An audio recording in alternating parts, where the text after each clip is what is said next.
बहुत कम लोग जानते हैं कि 14 वर्ष के वनवास के दौरान एक समय ऐसा भी आया जब राम, लक्ष्मण और सीता को एक अत्यंत रहस्यमय जंगल से होकर गुजरना पड़ा, जिसे मौन वाटिका कहा जाता था।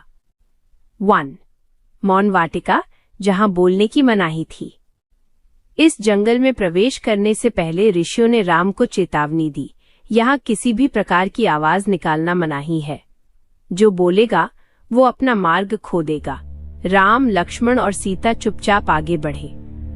पूरा जंगल अजीब शांति से भरा था, न पक्षियों की आवाज, न हवा का कोई स्वर। 2. सीता को दिखा रहस्यमय प्रकाश। जंगल के बीच एक जगह सीता ने एक हल्का सा सुनहरा प्रकाश देखा।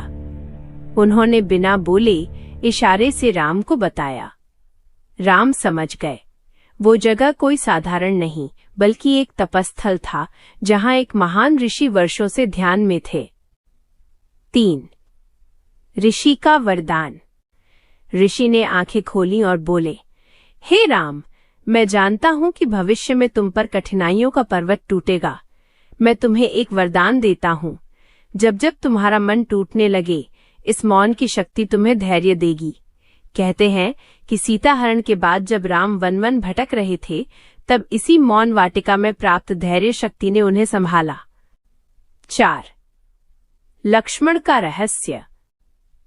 इस मौन वाटिका में चलते समय लक्ष्मण ने पहली बार अपने मन में संकल्प लिया, जब तक राम का कार्य पूर्ण न हो जाए मैं कभी विश्राम नहीं करूंगा।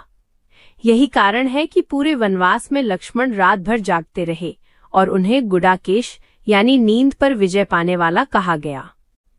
5. मौन वाटिका का अंतिम रहस्य। तीनों जब इस जंगल से बाहर निकले, तभी पेड़ से एक हल्की सी आवाज आई। वो आवाज कह रही थी, संकट चाहे कितना भी बड़ा हो, मौन और धैर्य हर तूफान को शांत कर देता है।